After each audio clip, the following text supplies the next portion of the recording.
Bien, estoy muy contento de poder estar con ustedes.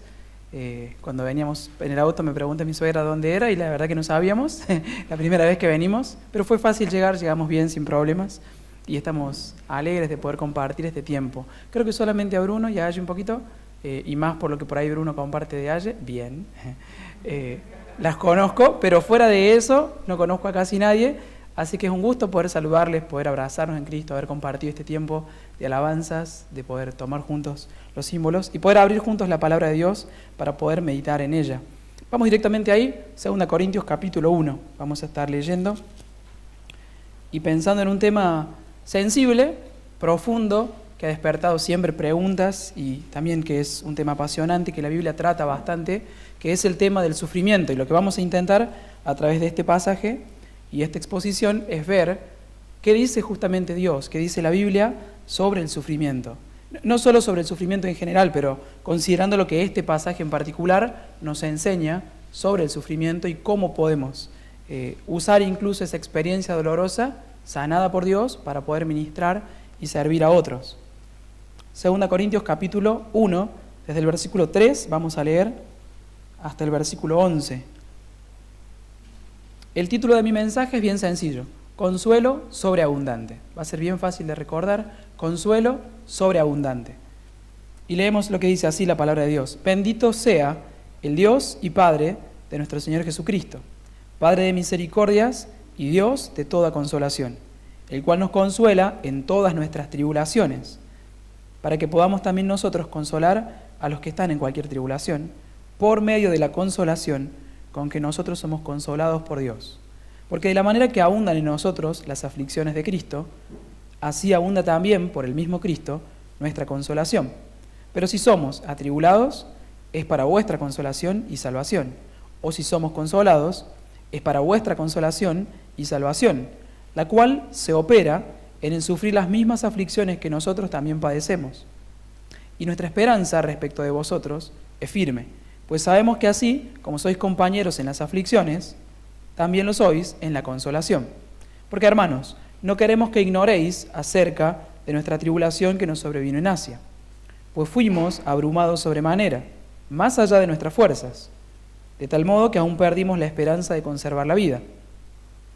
Pero tuvimos en nosotros mismos sentencia de muerte, para que no confiásemos en nosotros mismos, sino en Dios, que resucita a los muertos, el cual nos libró y nos libra, y en quien esperamos que aún nos librará de tan grande muerte, cooperando también vosotros a favor nuestro con la oración, para que por muchas personas sean dadas gracias a favor nuestro por el don concedido a nosotros por medio de muchos. Oramos una vez más. Señor, gracias por tu palabra, gracias por poder leerla, por poder escucharla, y te rogamos, Señor, que al poder meditar en ella, poder reflexionar en lo que aquí tú nos dices, nuestro corazón esté atento, nuestra mente esté despierta, pero sobre todo podamos recibirla como tu palabra, tu mensaje, para nuestras necesidades, para tu gloria y para el bien de tu iglesia. Amén. Bien, como les dije, el título de este mensaje es Consuelo sobreabundante. Vamos a ver 2 puntos principalmente. El primero es sufrimiento abundante. Sufrimiento abundante. Esta es la parte que no nos gusta, esta es la parte oscura. Pero el segundo punto es justamente consuelo sobreabundante. En el griego, en el idioma en que fue escrito el Nuevo Testamento, hay por lo menos 10 palabras, o más o menos 10 palabras, que se usan para hablar de sufrimiento. En estos 8 versículos que hemos leído se usan 5 de esas 10. O sea que podemos ver que en este pasaje abunda el tema y la idea del sufrimiento. Versículo 4, tribulaciones. Tribulación. Versículo 5, aflicciones. Versículo 6, atribulados. Sufrir, aflicciones, padecemos. Versículo 7, aflicciones. Versículo 8, tribulación. Y en el mismo versículo 8, abrumados sobremanera. Es notorio que en este pasaje abunda la idea del sufrimiento, abunda la idea del dolor, del padecimiento. Pero no solamente en el pasaje que hemos leído. Si recordamos el autor de este pasaje, el apóstol Pablo, él también fue un hombre de Dios, un siervo para la gloria de Dios, pero que experimentó mucho sufrimiento. En esta misma carta, si me acompañan, capítulo 11, él cuenta un poco para mostrar, no para buscar autocompasión, tampoco para jactarse, lo hace para mostrarle a los corintios la autenticidad de su ministerio y de su amor por Cristo y de su iglesia. Y para hacerlo cuenta, entre otras cosas, cuánto él había sufrido y padecido por causa del nombre de Cristo. 2 Corintios 11, 23 en adelante dice así. Son ministros de Cristo, voy a esperar un segundo para que todos lleguen. 11, 23. Son ministros de Cristo, como si estuviese loco hablo, yo más. En trabajos, más abundante. En azotes, sin número. Esta es la experiencia, el currículum de sufrimiento del apóstol Pablo. En azotes, sin número. En cárceles, más. En peligros de muerte, muchas veces. De los judíos, 5 veces he recibido 40 azotes menos 1. 3 veces he sido azotado con varas. 1 vez apedreado. 3 veces he padecido naufragio. 1 noche y un día he estado como náufrago en alta mar. En caminos, muchas veces.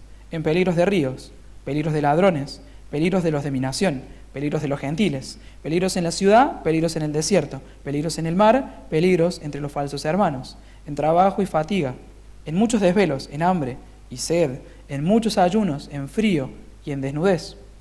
Y además de otras cosas, o sea, esto no es todo. Pablo dice, además de esto y de otras cosas, lo que sobre mí se agolpa cada día, la preocupación por todas las iglesias. Podemos notar que hay un abundante sufrimiento. En el pasaje que leímos, en la experiencia de Pablo hay un sufrimiento abundante. Día a día, probablemente para Pablo, había estos desafíos, estas experiencias. Ahora, no es solo en el pasaje que leímos, no es solo en la experiencia de Pablo. Cada cristiano, y solo basta un poco de días en la fe, en caminar con el Señor, nos vamos a dar cuenta que cada cristiano sufre. Ha sufrido, sufre y o sufrirá. Distintas cosas, diversas cosas. Pero lo cierto es que la experiencia del sufrimiento es común a todos los cristianos. Pablo mismo, en Hechos capítulo 14, le dice a los hermanos por donde había pasado, predicando el Evangelio, que es necesario que a través de muchas tribulaciones entremos en el reino de Dios. Y Pablo mismo escribe a Timoteo en otra de sus cartas, pastoral, una carta muy íntima, y él le dice, Timoteo, todos los que quieran vivir piadosamente van a padecer persecución. Hay sufrimiento, hay dolor para todo aquel que quiere seguir a Dios. Y Jesús lo dijo muy claro, en el mundo tendréis aflicción. Son palabras muy directas, muy claras. No hay letra chiquita en el contrato o en el convenio de seguir a Cristo, no. Cristo dice, si me quieren seguir, en el mundo tendrán aflicción. Es muy explícito, es muy claro. Y lo cierto es que así como Cristo sufrió, los que siguen a Cristo sufren. Dijo San Agustín, Dios tuvo un hijo sin pecados en la tierra, pero nunca uno sin sufrimiento. Ahora, yo no conozco todos los sufrimientos de cada uno de nosotros, ni tampoco quiero subestimarlos. No quiero simplificar con esta exposición lo profundo y lo difícil que a veces es el dolor personal. A veces, quizás en este mismo auditorio, hay personas que están pasando cosas muy difíciles, o las han pasado, o en la voluntad de Dios las pasaremos. Solo Él lo sabe. Pero lo cierto es que Dios sí conoce. Y este tema y esta porción quieren traernos consuelo y ánimo frente a esas realidades. Porque Dios toca este tema. Por un lado, para advertirnos, si todavía no hemos pasado, Cristo lo dijo, en el mundo van a tener aflicción. Quizás estás viviendo un tiempo hermoso, gloria a Dios. Pero vendrán los tiempos difíciles, vendrán los tiempos duros. Quizás estás en medio de un tiempo duro. Y el propósito de este pasaje y de esta prédica es animarte a que confíes y te aferres a Dios en ese momento de dolor. Tomando un libro que es sobre consejería bíblica, quiero mencionarte 4 cosas que la Biblia dice acerca del sufrimiento. No voy a tomar todo el tiempo para explayarlo, pero quiero nombrarlo porque me pareció muy útil y muy claro. El autor es Paul Tripp y el libro se llama Instrumentos en las manos del Redentor. Es un libro de consejería que nos ayuda justamente a poder servir a otros que están en sufrimiento. Y el autor, recopilando muchos textos, dice estas 4 cosas. En primer lugar, la Biblia dice claramente que Dios es soberano sobre todas las cosas. Hemos cantado que Él es rey. Él reina y está por sobre todas las cosas, incluso el sufrimiento. Cuando vemos sufrimiento en el mundo o en nuestra experiencia, podemos pensar o ser tentados a pensar, bueno, Dios no tiene que ver con esto, o ¿dónde está Dios en esto? Pero la Biblia una y otra vez nos hace pensar, nos hace ver, nos afirma que Dios está aún sobre esas circunstancias de dolor y sufrimiento. La Biblia también afirma claramente que Dios es bueno en todo momento, en todo tiempo, incluso en los que para nosotros son más difíciles. Esa circunstancia no cambia el carácter paternal y bondadoso de nuestro buen Dios. En tercer lugar, la Biblia dice claramente que Dios tiene propósitos en nuestros sufrimientos.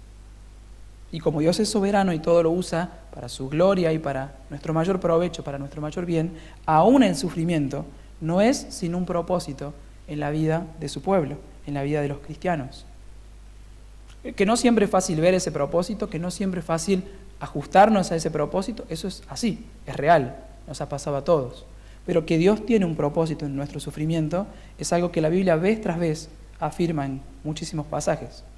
Y en cuarto lugar, la Biblia explica las principales razones por las que sufrimos. No siempre el sufrimiento tiene que ver con las mismas causas. Aunque tiene propósitos de Dios, no siempre son las mismas razones. A veces sufrimos sencillamente porque vivimos en un mundo caído, en un mundo afectado por el pecado, donde hay enfermedades, desastres naturales, hay accidentes, hay cosas que ocurren fuera de nuestro control que pueden causarnos muchísimo sufrimiento. Vas manejando por el auto, se te cruza una moto, es común, y quizás volanteás, te chocas, te rompiste una pierna, por decir poco, ¿no? Y ese sufrimiento no lo buscaste, no lo produjiste, no lo causaste, ni te levantaste en la mañana pensando, hoy puede ocurrirme algo así. Pero lo cierto es que ese sufrimiento afecta las enfermedades. Estamos todavía con barbijos, afecta. Hay situaciones que escapan a nuestro control, que son parte de este mundo caído. Hay desastres naturales, hay inundaciones, a veces hay problemas, digamos, en diferentes partes del mundo, incluso mayor que acá, de terremotos, de volcanes. Uno dice, bueno, no se ve acá, ¿no? Pero ¿en cuántas partes del mundo hay sequía? ¿En cuántas partes de nuestro país hay sequía? Hay incendios. Pero también la Biblia dice que muchas veces sufrimos por nuestras malas decisiones, por nuestra carne, por nuestra culpa. Cosechamos el fruto de malas acciones que nos traen sufrimiento. Otras veces sufrimos porque otros pecan contra nosotros. Otros hacen lo malo y nos afecta. Y aunque no somos responsables, sufrimos las heridas de esas malas decisiones. En otras partes la Biblia menciona el accionar del mismo diablo y de sus demonios, que pueden causarnos, como en la historia de Job, muchísimo dolor y sufrimiento. Y otras veces, sin entenderlo del todo, sufrimos por el buen propósito de Dios, que Él tiene para nosotros, para nuestro bien y para su gloria. Y en relación a esto también otro autor que estudié mientras preparaba este mensaje, él dice 6 razones por las que Dios ha establecido que sus siervos sufran. Porque como te dije, Dios tiene propósitos. Ahora, ¿cuáles son algunas de esas razones? Voy a mencionar 6 y después vamos a volver a este pasaje. Recuerden, estamos pensando en este tema amplio del sufrimiento, abundante, y lo que la Biblia dice acerca del sufrimiento. Y una de las cosas que la Biblia afirma es que el sufrimiento produce en nosotros fe, confianza en Dios y mayor santidad.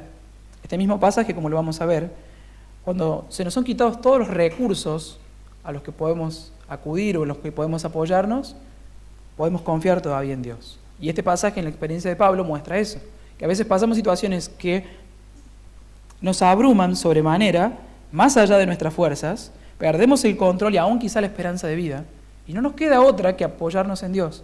Bendita verdad, que podemos aún en esos momentos apoyarnos en Dios, confiar en Él. Bruno recién mencionaba la disciplina de Dios, y lo cierto es que muchas veces la disciplina de Dios produce en nosotros, a veces rebelión, pero el propósito es producir en nosotros santidad. Dice Hebreos 12, que Dios nos disciplina para que participemos de su santidad. Dios a veces nos da ese reto necesario para que seamos más santos como Él es santo. En otras partes, la Biblia afirma que el sufrimiento aumenta nuestra recompensa. ¿Se acuerdan de Jesús hablando con sus discípulos? Y les dice, por mi causa van a ser perseguidos, van a hablar mal de ustedes, los van a maltratar y aún los van a matar. Son bienaventurados cuando eso pase, porque su recompensa es grande en los cielos.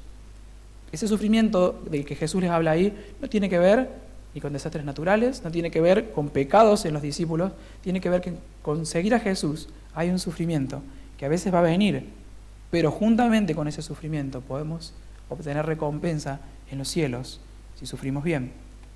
El sufrimiento muchas veces es el precio que que tenemos que pagar para que otros sean valientes por la causa de Cristo.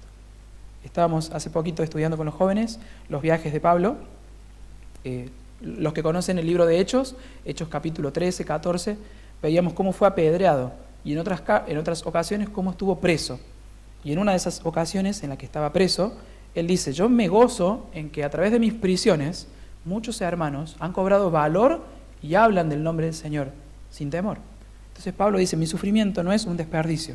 Muchos están siendo valientes, se inspiran en ese ejemplo del mismo Pablo y son valientes para ser fieles y hablar de Jesús a otros. Otras veces el sufrimiento completa lo que falta de las aflicciones de Cristo, como dice Colosenses 1:24. Otras veces el sufrimiento refuerza la gran comisión. Volviendo al libro de Hechos que les mencionaba, al principio del libro de Hechos, el Señor les dice: ustedes me van a ser testigos en Jerusalén, en Judea, en Samaria, hasta lo último de la tierra. Y lo que ellos no estaban haciendo, la persecución ayudó a que pasara. ¿Qué pasó? Que estaban todos en Jerusalén y no se habían movido de ahí. Pero cuando llegó la persecución y tuvieron que esparcirse, muchos hablaron del nombre de Jesús por la persecución, porque tuvieron que irse huyendo, pero no se fueron callados. Dice que Dios les dio valor para poder hablar, y eso ocurre muchas veces. El sufrimiento en muchas situaciones refuerza el cumplimiento de la gran comisión. Pero, por último, solo para nombrar una causa más, la supremacía de Cristo, su valor, su supremacía, su mayor valor, se hace manifiesto en el sufrimiento. Porque cuando amamos a Cristo, a pesar de que nos es quitado algo que queríamos, o que recibimos algo que no queríamos, mostramos que Cristo para nosotros es más valioso, más amado que eso que teníamos o que nos fue dado y no lo queríamos. Cristo es mayor que nuestros sufrimientos. Y el mismo Pablo en esta carta, al final en el capítulo 12, dice exactamente eso. Dice: yo estoy pasando una situación por la que le he rogado al Señor que me la quite 3 veces. Y el Señor me ha dicho: bástate mi gracia. Mi gracia es todo lo que vos necesitas, Pablo. Y él, entendiendo eso, dice: bueno, si es así, entonces yo acepto ese sufrimiento, acepto esa debilidad, acepto esa circunstancia para que sobre mí repose el poder de Cristo, para que su poder se perfeccione en mi debilidad, mostrando que para Pablo era más importante Cristo que lo que él podía incluso padecer. Ahora hemos hablado, como una visión amplia o panorámica, del sufrimiento, un sufrimiento abundante. Vamos de vuelta al pasaje y veamos que así como hay un sufrimiento abundante, hay para nosotros en Jesús un consuelo sobreabundante. Si notaste, la palabra consuelo o consolación aparece muchas veces en estos versículos que leímos.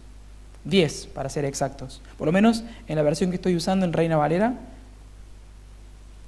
solo por nombrarlos. Versículo 3, consolación. Versículo 4, consuela, consolar, consolación, consolados. Versículo 5, consolación. Versículo 6, consolación, consolados, consolación. Versículo 7, al final, consolación. Hay un sufrimiento abundante, esa es la verdad. En la experiencia de Pablo, en la experiencia de todo cristiano, en nuestra experiencia. Pero hay un consuelo en Cristo que es sobreabundante. Para cada dolor podemos encontrar en Dios consuelo. Un consuelo sobreabundante.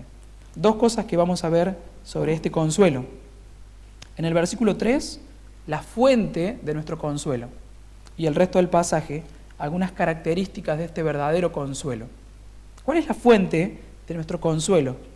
Dice Pablo: bendito sea el Dios y Padre de nuestro Señor Jesucristo, Padre de misericordias y Dios de toda consolación. Lo primero que Pablo hace en estos versículos es alabar a Dios. No solo él introduce el tema, no solo él narra algo, él está en una alabanza a Dios por haber sido quien lo consoló. Y esto ya de por sí me hizo pensar, qué difícil es alabar a Dios por el dolor, por el sufrimiento, por circunstancias difíciles. Qué fácil es quejarse, qué fácil es querer tirar la toalla, pero qué difícil es realmente alabar, bendecir a Dios. Y lo que Pablo hace acá es decir, es que Dios es digno y por eso bendito sea el Dios y Padre de nuestro Señor Jesucristo. Y da 2 nombres o 2 formas de ver también a Dios o de reconocerlo. Él es el Padre de misericordia con ese. En Dios hay riquezas enormes, sobreabundantes de misericordias para todas nuestras miserias. de amor que se inclina hacia aquellos que estamos en situaciones deplorables, de dolor, de sufrimiento, de necesidad, miserables. Pero tenemos un Padre de misericordias para cada situación, para cada necesidad. Dios es el Padre que provee lo que sus hijos necesitan. Y es también el Dios de toda consolación. En otra parte, en Romanos, también se le llama el Dios de la paciencia y de la consolación. Pero acá dice que es el Dios de toda consolación. Es decir, que no hay un sufrimiento, un dolor, que no pueda ser consolado en nuestros corazones por Dios mismo. Hay muchos que no pueden ser consolados por personas. Yo no puedo sanar el dolor de la mayoría de ustedes, aunque lo quisiera, aunque lo deseara y me esmerase y dedicase tiempo. Quizá podría aliviar algunos sufrimientos. Quizá con compañía, con consejo, con consuelo, podría tratar de ayudarles a sobrellevar ese dolor. Pero sanarlo, consolarlo, solamente Dios puede hacerlo. Y lo hace. Porque dice que es el Dios de toda consolación. Para cada dolor, en Dios tenemos un Padre de misericordias y un Dios de toda consolación. Algunos de ustedes están sufriendo, pero algunos de ustedes han sufrido hace mucho y todavía quizá no han encontrado la sanidad completa de ese dolor. Dios es el Padre de toda consolación. Podemos acudir a Él, podemos venir a Él y recibir, experimentar ese consuelo que nuestras almas ansían, necesitan. Dije que íbamos a ver 5 características de este consuelo que Dios nos da. En primer lugar, versículo 4, podemos ver su extensión. ¿Cuán amplio es el consuelo que Dios nos da? Dice el versículo 4, Él nos consuela en todas nuestras tribulaciones. No en algunas, no en la mayoría, no en el 99,9, ¿viste como dicen el isoform? Mate el 99,9 de las aflicciones. No, acá dice en todas nuestras tribulaciones. Pablo había pasado un montón, lo leímos solo algunas en el capítulo 11. Y Pablo puede decir, Él verdaderamente nos consuela en todas nuestras tribulaciones. Esa es la extensión. Dice el Salmo 34, ¿pueden acompañarme a leerlo?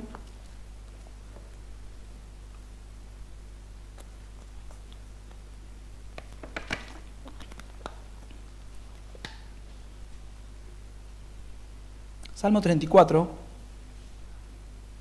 es probablemente un salmo de David, alguien que también en distintos momentos de su vida sufrió bastante, pasó bastantes cosas. A veces sencillamente por el propósito de Dios, otras veces por sus propios pecados, la Biblia no lo oculta, pero sea un caso o el otro, lo cierto es que David pasó muchas aflicciones. Y él pudo decir, Salmo 34, versículo 6, este pobre clamó y le oyó Jehová, y lo libró de todas sus angustias. Versículo 17, claman los justos, y Jehová oye, y los libra de todas sus angustias. Cercano está Jehová a los quebrantados de corazón, y salva a los contritos de espíritu. Muchas son las aflicciones del justo, pero de todas ellas le librará Jehová. Ahí el salmista está diciendo lo mismo que Pablo en el Nuevo Testamento, que en Cristo, en este Dios consolador, podemos obtener consuelo en todas nuestras tribulaciones. Él está contando su experiencia, él no está hablando solo de teología o teoría, está hablando de su propia experiencia, cómo la verdad se cumplió en él. Él puede decir, yo era un pobre que clamé en angustias y el Señor me libró, me consoló. Pablo dice lo mismo. Y tras siglos y siglos de iglesia, podemos leer testimonios de cada cristiano en distintos momentos de mucho dolor, dolor que nosotros imaginamos no podríamos soportar, diciendo lo mismo. Hemos encontrado consuelo, esperanza, fortaleza en el Dios de misericordias y Dios de toda consolación. Esa es la extensión, la amplitud del consuelo que se nos ofrece en Cristo. Pero también podemos leer el enfoque. Dice el versículo 4, el para qué, el propósito. ¿Para qué recibimos ese consuelo? Bien, para pasarla bien y ahora estar tranquilos, en paz, aquietados, para tener una mejor situación. No solamente, sino dice que Dios nos consuela en todas nuestras tribulaciones para que podamos también nosotros consolar a los que están en cualquier tribulación. Esto significa que Dios no desperdicia nada. Aún ese dolor que para nosotros fue incómodo, pero en Cristo encontramos su consuelo, ese consuelo ahora podemos extenderlo a otros que están en dolor. No estamos en la misma situación, pero hemos experimentado un consuelo que también podemos brindárselo a quienes están en dolor, en aflicción, en tribulación, en padecimiento, en sufrimiento, abrumados sobremanera. Y esa es la idea de este pasaje, que este consuelo es tan sobreabundante que no solamente llega a nosotros en todas nuestras tribulaciones, sino que podemos ofrecérselo a otros, brindárselo a otros, ayudar a otros a sanar sus propios dolores y heridas. Él nos consuela para que también nosotros podamos consolar a los que están en tribulaciones. Ese es el enfoque que aún en medio del dolor o a partir de una experiencia de dolor deberíamos tener. Usar eso como una herramienta más para servir, para ayudar a otros. Y una de las cosas, por lo menos, que haber pasado por una experiencia de dolor nos puede dar frente al dolor de otros, es sensibilidad. Uno puede hablar mucho del tema, pero hasta que no estuviste en los zapatos de alguien que sufrió, podés ser incluso frío, podés incluso ser dañino en las palabras, podés traer un consuelo superficial, pero si en el Señor has encontrado consuelo a una experiencia de mucho dolor, vas a ser sensible al acercarte al dolor de otro. Vas a recordar con humildad que vos no sos quien puede sanarlo, pero Dios puede. Y vos querés ayudar a esa persona, querés animar a esa persona, querés servir a esa persona en su sufrimiento a que encuentre también consuelo en Dios. Y ese es el enfoque. Dice un comentarista bíblico, como receptores del amor de Dios, estamos obligados a amar a nuestros semejantes. ¿Están de acuerdo? Hemos recibido amor, hemos recibido perdón, leímos recién, somos llamados a amar y a perdonar a otros. Como receptores del amor de Dios, estamos obligados, impulsados, a amar a nuestros semejantes. De igual manera, el consuelo que recibimos en nuestra aflicción, debemos ofrecerlo a otros, a nuestros compañeros creyentes, que también pasan dificultades. Este texto, dice un comentarista, habla de la responsabilidad colectiva que tenemos hacia nuestros semejantes. Es nuestro llamado, es nuestro deber, que así como hemos recibido este regalo, se lo podamos ofrecer a otros. Ahora, en tercer lugar, no solamente dijimos su extensión, dice ahí en toda tribulación, no solamente vemos su enfoque para que podamos también consolar a otros, vemos también su especificidad. No es un consuelo genérico, no es un consuelo como a la masa, digamos, sino a cada circunstancia o situación de dolor, Dios tiene un consuelo singular. Por eso leímos que Él es el Padre de misericordias, muchas, múltiples, innumerables, una para cada necesidad que tenemos. El consuelo del que Pablo habla acá es específico. Podemos leer el versículo 5 al 7, pero en particular la primera parte del 5. Dice, de la manera que abundan en nosotros las aflicciones de Cristo, así, específicamente, abunda también por el mismo Cristo nuestra consolación. No sé quién de ustedes fue hace poquito al médico. Puede levantar la mano. ¿Algún tratamiento que estén haciendo? ¿Alguna consulta? Ok. Puede ser, sí. Cuenta la vacunación. Yo también hace poquito me puse la segunda dosis. Bien, ok.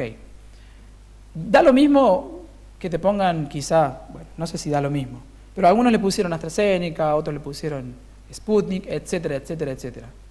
Pero para el COVID probablemente no te pusieron una vacuna que es solo para la gripe, o para la rubiola, o para la varicela. Bueno, así como es específica la medicina, o intenta serlo, mientras va descubriendo y explorando, a veces ensayando y fallando, pero intentando ser como precisa, el consuelo de Dios no está experimentando, sí es preciso. Y para cada situación o circunstancia hay una provisión específica. Dice acá Pablo que, así como ellos tenían estas aflicciones, recibieron del mismo Cristo un consuelo para su necesidad. Ahora, el dolor es amplio, pero no es lo mismo el dolor de quien quizá tiene una enfermedad, incluso crónica, que el dolor de quien ha perdido un hijo o un padre. Son dolores distintos, singulares. Incluso no es el mismo dolor del que ha perdido un hijo a otro que ha perdido un hijo. No es el mismo dolor. Es incomprensible, es profundo, pero son singulares. Y para cada dolor, específicamente, Dios tiene un consuelo preparado.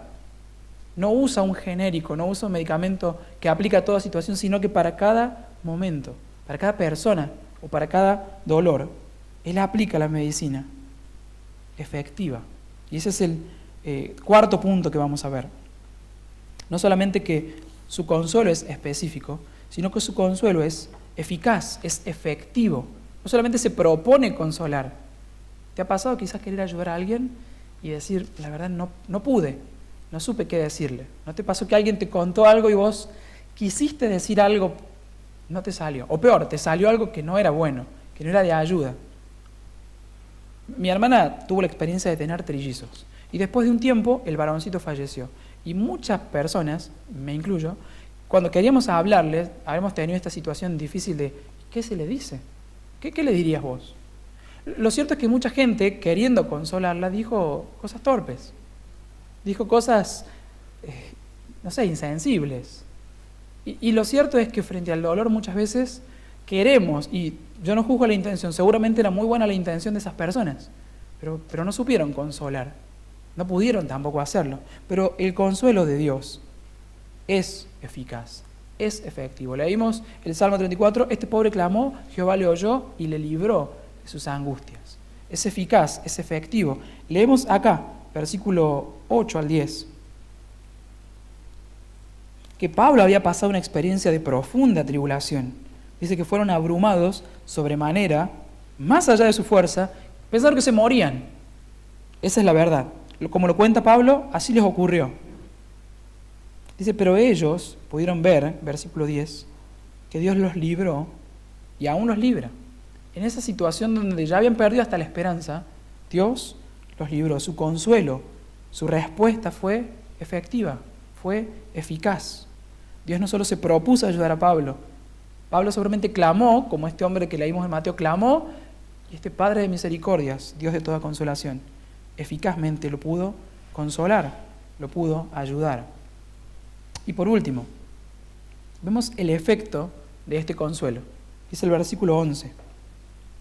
Cooperando también vosotros, los corintios, a favor nuestro con la oración. Ustedes están ayudándonos con sus oraciones, para que por muchas personas sean dadas gracias a favor nuestro por el don concedido a nosotros por medio de muchos. ¿Cuál es ese don? El consuelo, la liberación, la ayuda.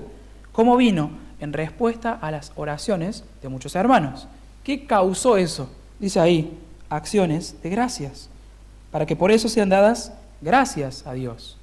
El efecto de haber recibido este consuelo y aún de expandirlo a otros es que, bueno, Dios es glorificado, pero muchas personas alaban a Dios, a este bendito Dios y Padre de nuestro Señor Jesucristo. Al escuchar este testimonio, los mismos corintios podían decir, realmente Dios escuchó, libró a Pablo, glorias sean dadas a Dios, que libró a Pablo cuando ya estaba sin ninguna esperanza de vida, en una situación que no podía por sí mismo salir. Entonces, este consuelo es tan sobreabundante que llega a nosotros en nuestras tribulaciones, nos consuela, nos sana, podemos ofrecerlo a otros y al hacerlo, otros pueden también recibir consuelo, Dios recibe la alabanza y nosotros cumplimos el propósito de Dios, que es extender este consuelo a otros. ¿Se dan cuenta cómo sobreabunda? Estamos en dolor, en dificultades, pero llega a nosotros este consuelo y sobreabunda de nosotros a otros. Ellos reciben aliento, reciben consuelo y muchos sobreabundan en alabanza a Dios por su consuelo, por sus respuestas, por su amor, por su bondad. Hemos visto que este consuelo verdadero tiene una extensión que incluye toda tribulación, un enfoque para poder servir también a otros, que es específico, singular para cada situación, porque Dios conoce cada situación, aún la que nadie más conoce, Dios lo conoce, que es eficaz. Pablo fue librado, el salmista fue librado, y de todas nuestras angustias podemos ser librados por este mismo Dios. Y tiene un efecto, alabanza a este bendito Dios y Padre de nuestro Señor Jesucristo, Padre de misericordias y Dios de toda consolación. Ahora, ¿cómo conectamos esta sección con el tema amplio de la Biblia, que es el Evangelio? Porque el tema central y amplio de toda la Biblia es el Evangelio. Y no es muy difícil, porque cuando pensamos en el sufrimiento, y lo hemos cantado en varias de las canciones, podemos pensar que el sufrimiento es algo que nuestro propio Salvador experimentó por nosotros, que experimentó sufrimientos que nosotros jamás vamos a entender, ni a comprender. Cuando ella leía Isaías 53, un pasaje que desde mi infancia he leído cientos de veces, nunca llego a comprender la profundidad de ese dolor, de ese sufrimiento que Cristo mismo tuvo que pasar. Ese sufrimiento de Cristo no fue por causa de su pecado, fue por causa de nuestro pecado. Y hemos cantado en una de las canciones, cómo siendo yo su enemigo, el sufrimiento en mi lugar tomó en aquella cruz. Esa es la verdad del Evangelio. No solo un Dios distante que nos envía respuesta a nuestro sufrimiento, un Dios que entró en nuestro mundo, se hizo hombre, semejante a nosotros, pero sin pecado. Estuvo en un vientre como nuestro bebé, así, frágil, humilde, nació en un pesebre, vivió una vida humilde, sin pecar. Pero llegado el momento justo, Él fue a la cruz como el sacrificio por nuestros pecados. Él murió, sufrió lo que nunca entenderemos, por salvarnos del sufrimiento que nosotros merecíamos. La Biblia nos advierte que si no nos arrepentimos, como decía Bruno recién en Mateo, va a haber justicia sobre nosotros por nuestras malas acciones. Va a haber un juicio. Y el sufrimiento en esta tierra es solo la antesala de un sufrimiento mayor, que la Biblia le llama el infierno o el tormento eterno. Y nos advierte la Biblia para que no vamos a ese lugar de tormento, de aflicción, de dolor. Nos advierte que vengamos en este tiempo que Él nos regala, que vengamos arrepentidos, reconociendo que nosotros merecemos eso, pero rogando misericordia al Padre de misericordias, rogando perdón, rogando que Él, que tomó nuestro lugar, nos ofrezca su gracia, su misericordia y nos libre de ese lugar. Muchos de nosotros hemos encontrado en Cristo ese perdón, esa esperanza, ese consuelo, incluso del temor a la muerte. El cristiano verdadero no teme a la muerte como que no supiera lo que hay después. Para nosotros, después de la muerte, es estar con Cristo, lo cual es muchísimo mejor. No deseamos la muerte, pero cuando llegue, mi hermano, mi hermana, tenemos esperanza. Pero la Biblia nos amonesta a pensar, ¿qué va a hacer de nosotros después de esta vida? Para los que hemos acudido a Cristo, gloria a Dios, encontramos consuelo para esta vida y gozo para la venidera. Pero muchos a tu alrededor aún no lo han hallado. El sufrimiento de Cristo sigue siendo el mensaje que tenemos que proclamar. Predicamos que Cristo ha sido sacrificado por nosotros. Que Dios, como dice ahí, envió a su Hijo Cristo, el cual murió por nosotros, en nuestro lugar y para nuestra salvación. Y todos aquellos que acudan a Cristo han de recibir el mismo don, la misma gracia, la misma misericordia. Cristo no se entiende en nuestro sufrimiento porque Él fue el varón de dolores. Pero aún más, mi hermano, piensa en esto. Frente a su angustia, no hubo para Él en la cruz consuelo, para que nosotros recibamos consuelo en nuestras angustias. Él, justo, muriendo por los injustos, para acercarnos a este Dios de misericordia. Él sufrió y puede consolarnos, y nos entiende, y aún más, nos llama a venir a Él. ¿Qué invitación más misericordiosa? Te llama, tenés sufrimientos, estás en dolor, vení a Cristo, Él te llama. Aún no has acudido a Él, Él te llama, vení a Cristo, por perdón y por alivio de tus sufrimientos. ¿Cuáles son las aplicaciones de este pasaje cerrando este tiempo? En primer lugar, busquemos conocer más a Dios a través de nuestro sufrimiento. Es en nuestro sufrimiento que podemos experimentar facetas del amor, la gracia de Dios, que de otra forma no conocíamos. Bueno, no desperdiciemos ese tiempo difícil y busquemos a Dios en ese tiempo y conozcamos que Él es un Dios de misericordias, de toda consolación, que Él es suficiente para nosotros. Cuando parece que nada más quedó a nuestra mano, Él es suficiente. En segundo lugar, hablemoslo en nuestro corazón esto, busquemos alabar a Dios aún en medio del sufrimiento, como lo hizo Pablo. Yo dije, no es natural, no es fácil. Pero Pablo, que había pasado esta experiencia donde casi muere y pasó todas estas otras experiencias, pudo decir, bendito sea Dios en todo tiempo.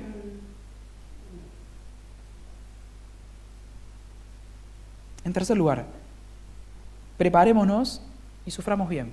Hay una forma de sufrir que no honra a Dios, que no glorifica a Dios. Cuando nos endurecemos, cuando nos aislamos, cuando damos un paso atrás, cuando nos amargamos y ya no queremos seguir y ya no queremos pensar ni en Dios, ni en su iglesia, ni en sus caminos, ni en nuestras responsabilidades, esa forma de sufrir no honra a Dios. Pero cuando humildemente aceptamos lo que nos tocó y buscamos en Dios consuelo, podemos sufrir bien, a pesar de que ese sufrimiento dure un día, un año o años. Las promesas del Evangelio no son, vení hoy a Dios y nunca más vas a sufrir. La promesa de Dios es, vení a mí, siempre vas a encontrar consuelo. Siempre. Y esta vida es breve, cuando pase, nunca más vas a sufrir. Esa es la promesa de Dios. Y es suficiente para nosotros, para estos tiempos difíciles en que vivimos. Pero en cuarto lugar, busca consolar a otros. Dios te ha consolado, como lo hizo con Pablo. Dios te llama a extender ese regalo, esa gracia a otros. No te quedes, bueno, ok, yo ya pasé esto, estoy bien, eso es todo. Como dijimos, el enfoque de Dios es un poco más amplio. Es que puedas extender ese consuelo a otros. Que puedas acercarte a los que están sufriendo en tu familia, en tu casa, en tu iglesia. Que puedas tratar de llevarle una palabra, una oración, estar con ellos, animarlos a conocer, leerles este pasaje, leer juntos este pasaje y ver juntos que este Padre de misericordias sigue ofreciéndonos su gracia para el oportuno socorro en todos nuestros dolores, en todas nuestras tribulaciones. Oremos. Amado Dios, te damos gracias por esta porción, gracias por tu palabra, gracias porque es siempre oportuna, siempre adecuada, gracias porque es clara y directa sobre cada tema que toca. Señor, vos conocés en medio nuestro lo que hay en nuestros corazones más que nadie. Vos conocés cada situación, cada circunstancia, cada reacción que hemos tenido, que estamos teniendo. Y vos tenés la respuesta, como hemos leído, a nuestras aflicciones, a nuestro sufrimiento, a nuestro dolor. Te pido, Señor, que muy en particular, si hay personas que están pasándola muy mal, que en este tiempo difícil ellos puedan sentir tu cercanía sobre ellos, que puedan sentir tu amor, tu abrazo con ellos en este momento, que sepan, que sientan que tienen un Salvador que los comprende, que se compadece de ellos, que los ama, que no los deja, que está con ellos, que aún sufrió lo peor por ellos y no va a dejarlos ahora en sus sufrimientos. Que sepan que esto pronto va a pasar. Pueden ser días de dolor, pueden ser meses, quizá un tiempo más. Pero Señor, esto no es todo lo que hay. Esta vida, como la vemos ahora, no es toda la historia. Y mientras tanto, Señor, que puedan alabarte, que podamos alabarte, sea cual sea tu providencia sobre nosotros, tiempos felices o tiempos difíciles. Porque vos sos digno. Te alabamos como el Padre de misericordias, Dios de toda consolación. Y te agradecemos, Jesús, por venir a ser ese varón de dolores, que sufrió en nuestro lugar, que sufrió lo indecible para salvarnos y para consolarnos también de todos nuestros dolores y librarnos de todos nuestros pecados. Solamente a ti sea la gloria de Dios. Amén.